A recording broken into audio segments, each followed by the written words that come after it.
made a big decision about that or other personnel moves that he has to make because Secretary Clinton is leaving, Secretary Geithner is leaving.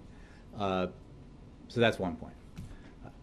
So I'm not going to speculate about a personnel decision the President has not made, a nomination he has not put forward.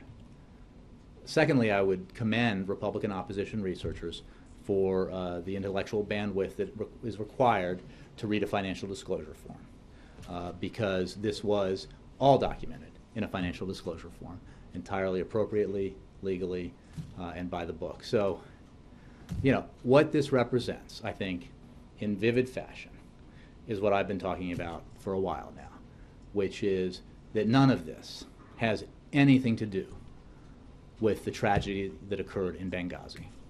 This is about politics, and that's a shame. So I actually, in part of my old school presentation here that included a hard copy of the President's proposal, I brought an interesting news article here that begins with the fact that a member of Congress requested those original talking points from the intelligence community that have been so much discussed, and I like this couple of sentences. More than 10 weeks later, the four pallid sentences that intelligence analysts cautiously delivered are the unlikely center of a quintessential Washington drama in which a genuine tragedy has been fed into the meat grinder of election year politics. In the process, the most important questions about Benghazi, where Ambassador J. Christopher Stevens and 3 other Americans were killed, have largely gotten lost. I agree with that. The question wasn't about Benghazi at all. The question is about, was it a conflict? And if you don't think it's a conflict, explain to us why it isn't. It's a hypothetical. What does it got to do with Benghazi at all?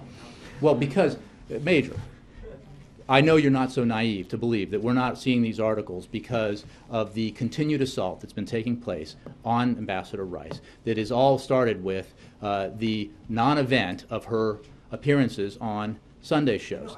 One, two, let me, and I answer that question. I'm not going to speculate about a nomination process that hasn't even occurred. And if not, why not? That's based on speculation. If somebody were nominated, would there be a conflict?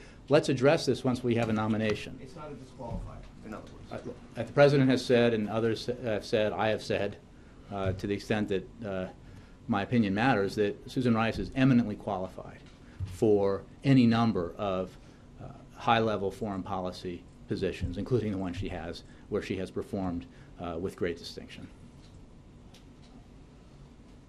I owe Peter. I want to come back to Mark's question. I think